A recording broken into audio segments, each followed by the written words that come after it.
All right, we are getting rolling this morning. This morning is afternoon there. Sorry, hi guys. My name is Kara Nosal. I am from Minnesota or Minnesota, depending on how Northwest you are. I am from the Greater Lakes Market Center. I am a director of technology and agent services, which means that I get the opportunity to work with agents on their business around systems, models, tools like tech that allow them to do their business at a higher level, saving time and money. That's kind of what we're going to talk about today, is simplifying your database and simplifying your life. Now, at any time that you go, Kara, you talked about something cool, or I want you to repeat something, which may happen because I am a notorious over speaker, speak too fast, under pronunciate, but I will do my darndest to slow it down and make sure to leave any room if you have any questions. So we will get going into it and talking a little bit here about what we want to accomplish today. So our objectives for today are going to be around our database. Crazy, I know, with the class title, but we know that our business is our database, but often it's kind of a pain to take time and energy into working on the database rather than in the database. But then when we work in the database, we can feel the lack of structure if we don't have our database set up at a really high level to allow us to operate, again, at a high level. So our 3 objectives today, we want to clearly identify your business goals. You know, Kara, that's not database, that's goals. The thing is, our database needs to be large enough to support our real estate goals. So we're going to dive into a quick method using the economic model from the MREA to identify your business goals. We are going to then next learn how to create your database roadmap. We love maps. We love when it tells us start here, end here. That's my goal today. And once we have created your database roadmap, we are going to implement it. So again, identifying our business, learning how to create our database roadmap, getting from where we are to where we want to be, and then how to implement that. Any questions about what the class is about, any objections, or any questions before we dive deep into it?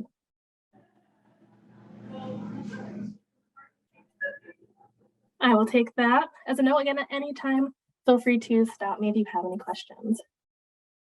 So before we get too deep into your business, I want to share a little bit about the fact that our database is the engine that drives our business. And again, the size of your real estate business over time will be a direct proportion to the size and quality of your database. The MREA, or the Millionaire Real Estate Agent, which would be this beautiful red book. If you have not read it, please do. If you haven't read it recently, read it again. It is a fantastic book with the, I'd call it again, a roadmap to success. The MREA tells us about the 4 models of lead generation that are going to help us to grow our business large enough, our database large enough to support our business.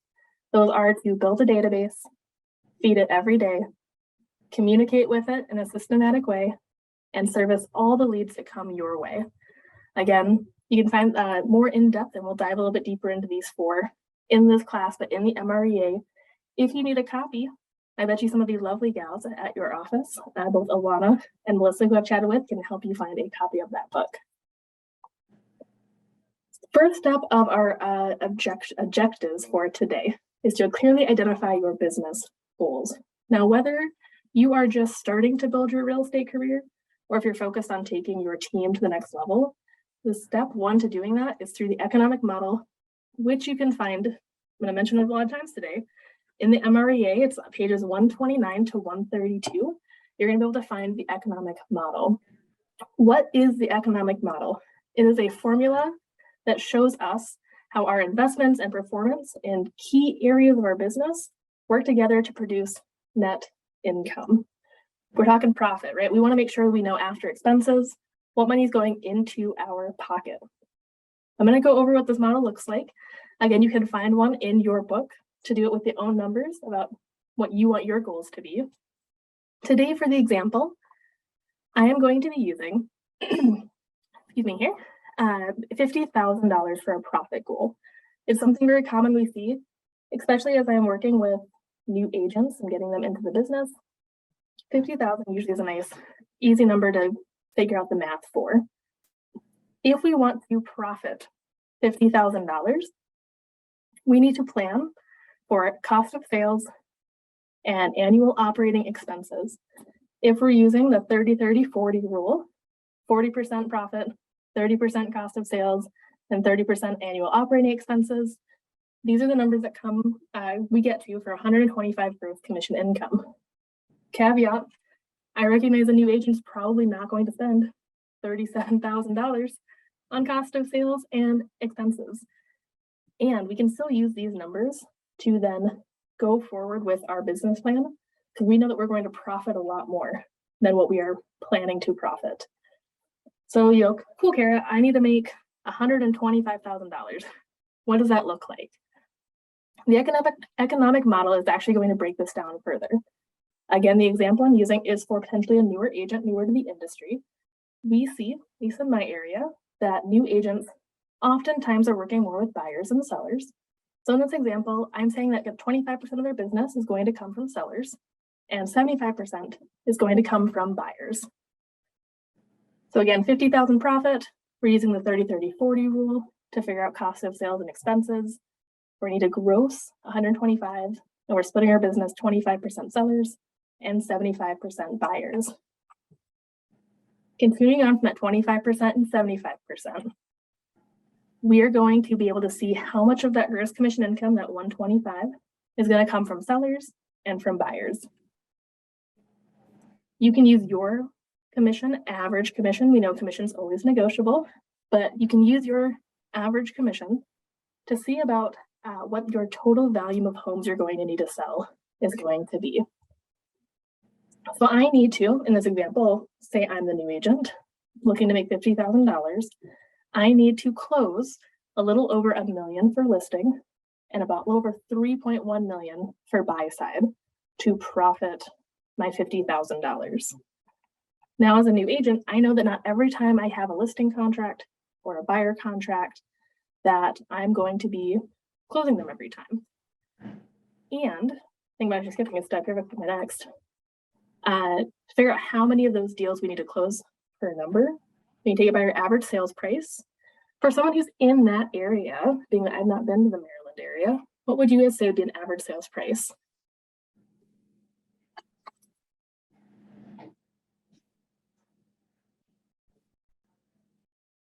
Anyone want to share what the average sales price in your area is?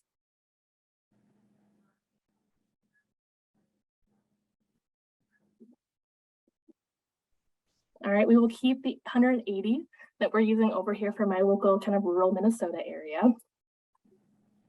For me, that would then get me down to just under 6 listings sold and a little over 17 buyers closing on their homes. As I was saying, we know not every listing contract or buyer rep is going to end up getting to closing. So the MREA recommends that we aim for 75% conversion rate. If you know your conversion rate, if you know that out of 10 listings, you close 9 of them, feel free to put 90% in there. The nice thing about having a conservative number is if we do better than that, we are simply going to profit more. This gets me up to saying I need to have, if I round up, 8 listing agreements and about 23 buyer agency representations. We also know that not every time that we go on a listing appointment or a buyer appointment that we're going to get that person to sign with us. So we do another 75% conversion rate, and I see that I need to do just over 10 listings and 31 buyer presentations. This gives me a total of 41 presentations I need to plan for, that I need to find people for who want to talk real estate with me. I need to have 41 of those conversations. Now, when I'm doing this tool with different individuals, I am oftentimes asking them the question, time is important. Keller Williams, we have the model of God, family, then business, to make sure that you're spending time with your family. So one of the fields I use in my presentation is how many weeks do you want to work in the next year, planning your vacation ahead of time, and then dividing out how many presentations you want to aim for in a week. You can skip this section if you'd like, but sometimes it's kind of nice to see what my year might look like. The more important one here is going to be the next piece, which is how we figure out our database size. So for me to have 41 presentations, I come up with the number 614 people that I need in my database, in my pool, in my lake. That number comes from inside of the MRA, they talk a little bit about this, but that 60% about of the United States will become homeowners sometime in their life. It's on average as well, about 10 years between purchases. So we take 60% divided by 10 years. We're looking at about 6% per year of anyone in your database looking to buy or sell. The actual number is like 6.7, but 6% makes for easy math. So I know that for me to have enough people in my sphere of influence or leads that I need to lead generate, I need to aim for my database to be about a size of 614. When I saw that number, I went, I don't know that I know 614 people. But we break it down. What does that look like? It would look like bringing on 12 contacts a week, or a little over 2 a day for a 5-day work week. I went, that's a much more easier game plan. My job is to come and get in contact with a little 2 people or 3 people a day, get them in my database, and put them on a plan to follow up with them. But what does that look like? What does it look like to actually implement that? Well, let's dive into that. Let's look at building your database roadmap. Now, before I go deep into this, did we have any questions about the economic model? Again, that can be found both in the MREA, and if anyone would like a copy of my fun, it does the math for you sheet that I just presented, I'd be happy to share that as well. All right, so your database roadmap. We are going to, first step on this cute little map, we are going to be looking at understanding the timeline of a transaction, all the way from maybe that they just closed and the next day is the beginning of their timeline to when they close on their next home. The next step is going to be looking at what you'd like your database to do. So we need to understand specifically what we're trying to accomplish. We're going to do that through tags and smart plans inside of KW Command. And lastly, we're going to create and utilize this new simple system that we've created today to then have a really simple and intentional database. So let's dive deeper into these 4 steps: the timeline, what we want our database to do, tags and smart plans, and then utilizing that new plan. So the first one's going to be the timeline. So if you've ever watched a KW class, you've probably seen this fun little wavy line, and we talk about how on this wavy line, this is the timeline of any person in their real estate career. They're somewhere on this list, I should say career, their real estate timeline of transactions, buying and selling. At the top, they're closing on a home. They're buying it, they're selling it, they just had their transaction. The curve, all the way from past the peak, all the way down and all the way back up to the next one, oftentimes is going to be between 7 and 10 years between that transaction, right? So 7 used to be the hard one. We're pushing closer to that 10 years. What this does is this breaks down our database into 2 sections. Those who are in that final ramp up stage, as they're probably within 12 months of looking to buy or sell, there's going to be potential opportunities for business. That's where the name opportunities comes from. We have opportunities for business that we would track more in depth there. Whereas everywhere else in that curve is that from the day after they close in their last house to potentially up to 10 years before their next transaction. This is where we are oftentimes going to get them into our database and nurture them really intentionally to get them from lead to contact to client. And so we're top of mind with them when the time comes that something changes, their motivation and they need to buy or sell. So what does that look like? That's the whole question. Right? We're trying to simplify our database, simplify our life. We say that's a great idea to get in there. We want to do it, but where do we even start? Well, let's look at what we would like our database to do. So as we've said, your database is your business.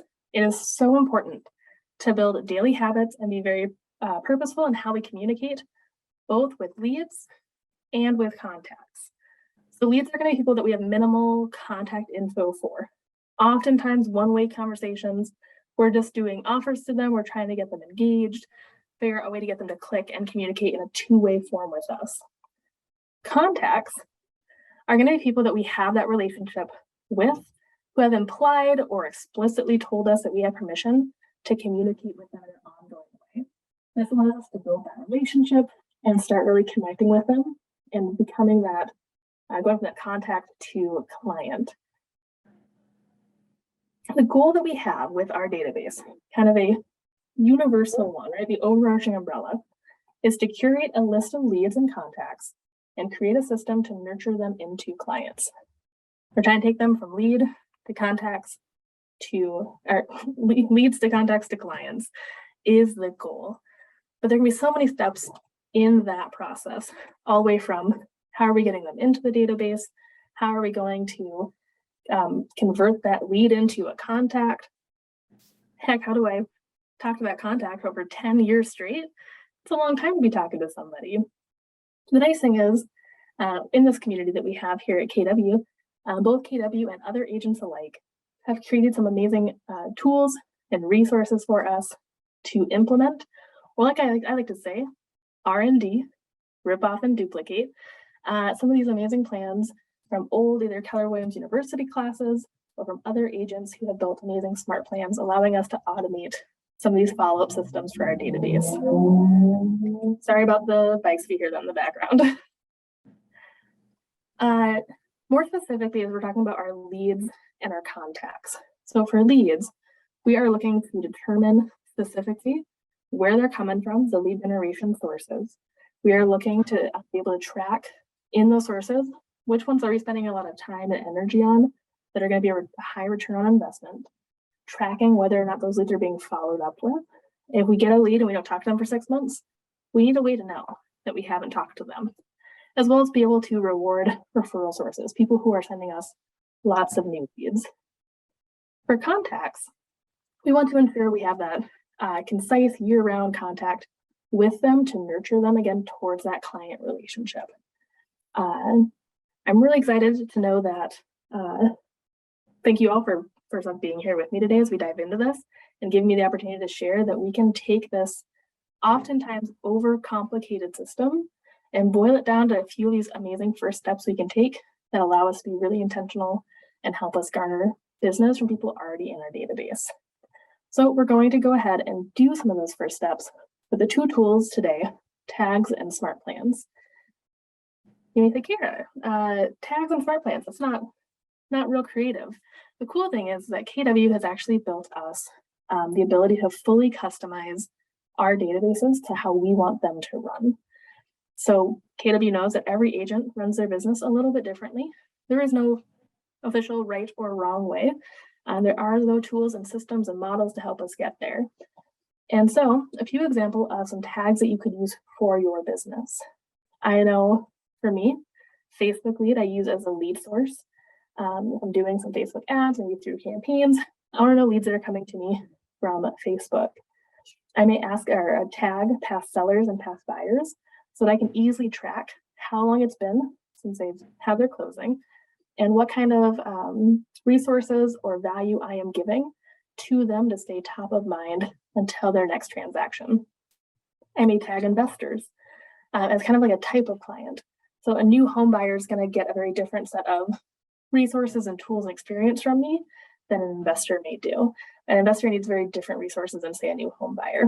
So I'm going to tag that so I can see when they reach out and communicate with them appropriately. Another great one, if you've heard of the DTD2 or Do the Database 2, is a follow-up plan that allows us to communicate quarterly with every single person in your database systematically. If you haven't heard of the DTD2, it actually breaks down your entire database based on the last initial of their name. And it combines 2 letters each week to curate your list of who you should be calling that week. The first 2 I have here, my first 2 examples are A and W and B and E. And there is some math from people much smarter than I who figured out what letters go on what weeks to, on statistics, average your number of calls out to be fairly level over the next 12 to 13 weeks. These are great tags because then you can put them on simply a quarterly call plan, pre-built in command, and you're going to get your list of everybody you need to call that week, sit down in your lead gen time block time, and get those calls out to stay on top of mind with them. Another great one I do because I'm a big fan of doing open houses. And so at my open houses, I make sure to have everyone either sign up on piece of paper, or I do have a tablet there for them to sign up. And I've been guilty in the past of putting them in my database, maybe shooting them a text or a call. And then if they didn't respond, I kind of forget about them. And then I'd see that they went and bought a house with somebody, and I'd be kind of bummed about it. But I also didn't follow up really well with them.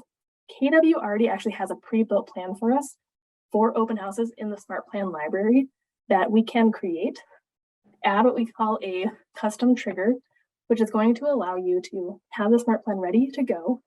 I did have my open house, say, tonight.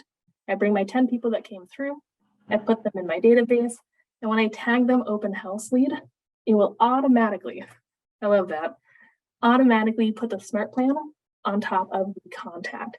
So I can go ahead and say, buyer John over here came to my open house, add the contact tag, they get the email, I get the reminder to call, I get the reminder to text, and we are able to very systematically follow up and guarantee that our clients are being followed up with.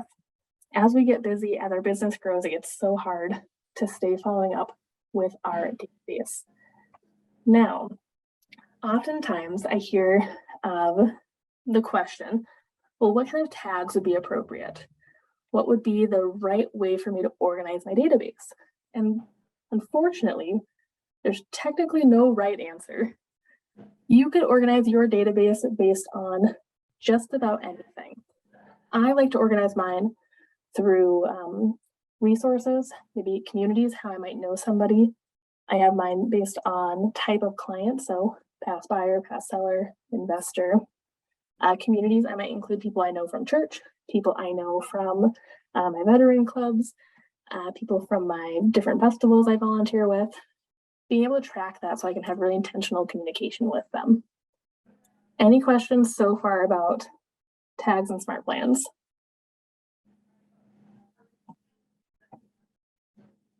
All right, so we've talked a little bit about the tags, the Smart Plans, the timeline. I mentioned we'd go back to these the four systems of lead generation. So for us to create and utilize what we want to be a simple system, we're going to create it and plan to use it. So that first step is always going to be build a database. If you don't currently have a database, build one immediately. Put every single person you know in it. Your people from Facebook, put them in. People you meet at the grocery store, put them in. People from college, from the dentist's office, put them in. Everybody you know in the database. The next goal, feed it every day. Growing a strong database is not a one-time or even like a part-time activity. It is really, truly a vital piece that you have to persistently do daily in your activities. We want to communicate with our people on our database in a systematic way.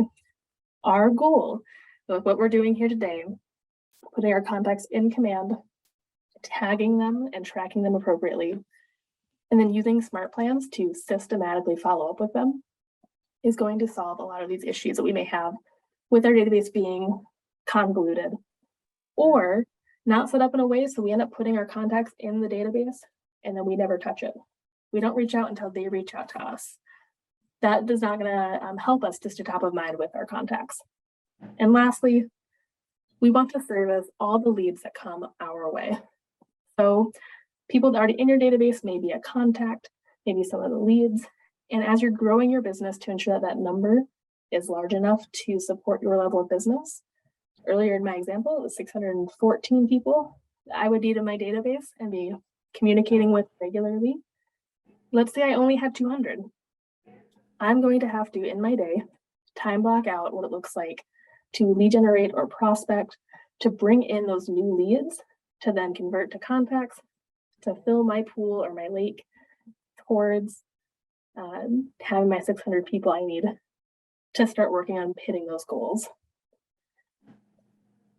Speaking of the lake, an old KWU graphic.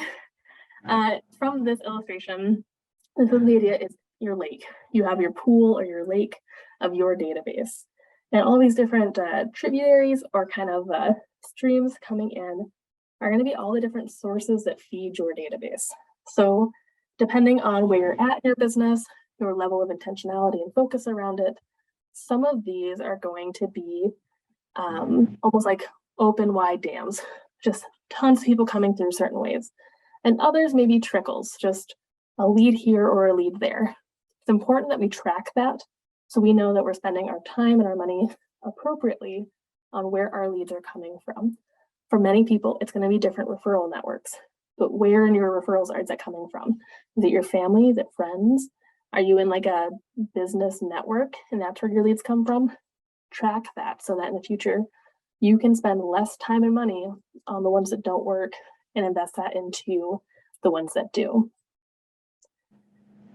For people who are maybe newer to the industry, wondering where am I going to find all these new people to put in my database? This is a graphic, feel free to screen grab it by any means, about different ways that we can prospect, that we can market, or that we can do both prospecting and marketing to be able to connect with and get enough information from somebody to put them to our database. Another key point to adding to your database, feeding it every day, is you got to feed it enough. Just the name is not going to help you with your database if you have no way to connect with them. You definitely want to make sure that you have their name. If you can, their home address. We are realtors. We like to know where people live. Their home phone number, or their cell phone, or their home number. This is a great opportunity when asking for a number, asking for permission to follow up so that you can send resources and value to them. Their email address. Again, many people are pretty comfortable giving out their email addresses, but oftentimes the email address isn't opened as often or as useful as getting, say, a home address where we can send mailers or cards or postcards. But making sure that you have enough information so that you can truly use a follow-up campaign or smart plan is going to allow you to be really intentional. If I had my 600 people, but I just had their first name and no way to contact them, I'd argue I have no people in my database. Any questions so far about the feeding your database, making sure that you have your lead sources tracked?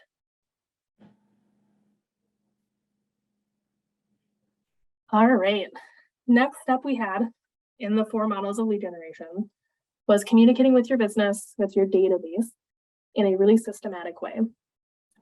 What we have here is a note from, if you've ever taken the class 36-12-3, it is a class that talks about how you should lead generate for 3 hours every workday. And the goal is if you're working on your database during that time blocked lead gen time, your database will continue to be working for you nearly indefinitely through the week, the month, the year. And our goal is to build our database large so we can figure out who's interested and then invest in those people with time and nurturing to get them ready to buy or sell. We have a few amazing plans built into Keller Williams University that allow us to be really systematic in how we follow up. You may have heard about these before. We oftentimes talk about them and assume in the Keller Williams speak that everyone knows about these, like the 8x8 or the 33 touch, allowing us to stay in touch with our database. So the 12 direct is going to be once a month, sending a direct mailing piece of whether it's something that you mail them like a pop by or a letter, some sort of mailer that they can hold in their hands. The 8x8 is going to be a tool to allow us to cement relationships with 8 touches over 8 weeks. So reaching out at least once a week for 8 weeks to develop that relationship. And then 33 touch, oftentimes now called the 36 touch, actually is to maintain our relationships with people that we know, so contacts in our database throughout the entire year. The last one of the 4 models of lead generation, servicing all the leads that come your way. Now, this is actually something I got from the 36-12-3 class, the lead generation class, was something called Fast Track or FAST system. So careful attention to lead tracking and conversion is going to be a really core discipline to lead generation. So in being able to then convert that lead to contact to client. And one way we can do that is with FAST. And so FAST being a anagram? No. Well, each letter means something. F standing for funnel, where we want to be able to funnel our entire database into one system. That's going to be, in my case, command. I want everything to go into my command applet for contacts. The A in FAST standing for assign. We want to make sure that when leads come in, they're assigned to the appropriate maybe smart plan, or if you're on a large team, going to the right team members. The next one, S is source. Leads are sourced in order to calculate the return on investment for various prospecting and marketing activities. So making sure that we know where this lead came from. And lastly, T, tracking to ensure that these people are being reached out to regularly, that we are converting them from lead to contact to client. So Kira, again, sound good. How do I start? Where do I truly begin? This is good info. I can figure out my goals. I can figure out where I'm at. But what does it look like to actually begin? Well, let's do a quick recap, and I'm actually going to go ahead and demo a little bit about what these steps look like. So the roadmap, we want to understand the timeline. So in setting our goals, understanding that 1 to 10 years out, depending on when they bought their home last, is going to be their timeline, and we need to be able to nurture them throughout that time. We want to make sure we know what we'd like our database to do. We'd like our database to work for us, to clarify who we need to connect with, when we need to connect with them, and how big our pool of contacts is. Is it big enough to support our business? To do that, we're going to use tags and smart plans. And then we're going to time block. Once we've created what our system looks like, we're going to time block and utilize that system going forward.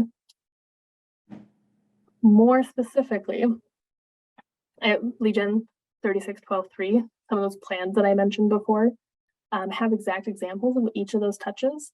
You can actually go ahead and download the student manual with all of those resources from kwconnect.com. Again, more specifically, we can, one, clearly identify your business goals. You need to be able to look at where your database is now versus where you want it or need it to be. We want to be able to identify when you want to or are able to time block and prioritize sitting down and working on your tags and smart plans. Set a goal. The example I had here, I'm going to be realistic. My day is busy. I'm going to work on tagging 20 contacts a day with my whole database being done in 2 months. Depending on the size of your database, this might be too little or too much, but make sure you set it up for your business. Another great idea, if you know someone else in your office who is looking to clear up their database as well, partner with them and set up an accountability opportunity for the two of you to set your goal and be very clear about what is measurable. The number of contacts being tagged, the number of smart plans being applied, the number of touches that you're doing in your lead generation, and when you want your database to feel that you have your system fully set up and implemented. We also want to make sure that you're committing to, you can set up your system, but if you do not continue with it going forward, so you run into a new lead, you throw them in your database, and you're not tagging them appropriately so you can set them up on smart plans, that's not going to serve you in the long run. It's going to be almost something of a moment of creating like a 66-day challenge where you are going to intentionally build a habit to continue to track your business in the way that you've decided to track it. And lastly, we want to use the smart plans available to us to then systematically grow our database. Smart plans being that ability to automate some of our actions, set reminders, send emails, texts, reminder for calls, and we don't have to build those from scratch. We're busy. We're out here trying to be in front of clients, buying and selling business, and yet we know that these tools are available, and oftentimes we don't have the time to do so. This is what we tell ourselves. So let me go ahead quick, and I'm going to pop into Command. I hope I'm not the first time. This is the first time I'm showing anyone this, but I'm going to go in, and we are going to go into Smart Plans. Okay, remember Smart Plans. And from here, I have my Smart Plans on the left. It's what first opens up. On the right-hand side here, we're going to click on Library. Now we'll be able to see what is featured, what Keller Williams has published, as well as what is top rated by other agents across the country. The one example I had used in the slideshow for open houses, where you can see we've got a sweet open house follow-up plan. This plan, we can send a text. Hey, thanks for coming by. What'd you think? Wait a day. Send a nice to meet you at the open house email. Wait a few days. Phone call to see if they're still interested. Wait a couple days, send a text. Hey, I have a few open houses coming up I think you might be interested in. Would you prefer if I send you a list? Another phone call, another text. The cool thing is with this is, say if I added the smart plan to my database, which I already have, I can pop into my smart plans. I'm going to grab that open house one. I'd renamed it Carrot's Open House because I fiddled with it a little bit. But inside of this smart plan, you'll see a notice that says Add Trigger Event. This is where I'm going to select that tag that I showed you, Open House Lead. And now going forward, when I add a contact and I tag them Open House Lead, this will automatically be applied to that contact card. My favorite is that a lot of these Keller Williams smart plans, the last step usually is to drop them into another smart plan, say a quarterly call smart plan or a monthly neighborhood nurture. This is something, if you're using smart plans, I recommend ending your smart plans and attaching it to another one that puts them on some sort of longer nurture plan. So your real big steps are figuring out what you want to track your business when you're looking at that big map here. I go back to my map, this one here, identifying where your business is coming from so that you can tag your business appropriately based on lead sources, types of clients, communities that you met each other in, all these amazing things to track, and then create smart plans around either manually if you want to be super custom, or if you want to, again, R&D, rip off and duplicate what other amazing Keller Williams agents are already doing and grab those smart plans. So we have figured out, hopefully, a plan that you're going to sit down and plan out where you're at and where you want to be with your business, identifying where your source of business is coming from, tag your database appropriately, and start using smart plans to systematically follow up with your database. Again, if anyone's interested, I have the economic tool, so you can have the math done for you for setting up how many contacts you need in your database to supply your profit goal for the next 12 months. I also have, if you're interested or wanting some guidance on potential tags to use, I've got a sweet little document that I can share a screenshot with either Melissa or Lana or both, who can share out with you guys different tags to use on your contacts to then be really intentional with those smart plans as well. And that's the content I have for you today. If you have any questions, I'd love to hear if anyone has any thoughts on how you might use anything from this class to work on your database. Short and sweet today. Again, I can share the economic model and some of those tags for your database too. I'm really looking forward to hearing anything if you have any questions. Otherwise, I'm always looking to be a better presenter or trainer in what I'm working on. So if you have a few minutes and want to take a quick screenshot of the page, we can go ahead and let me know how I did, how I can be better. I'm looking forward to the comment. It needs to slow down and enunciate. I promise I am working on it. All right, everyone. Thank you so much for your time today. I very much appreciate you. If you have any questions in the future, please let me know. And again, thank you all so much for having me.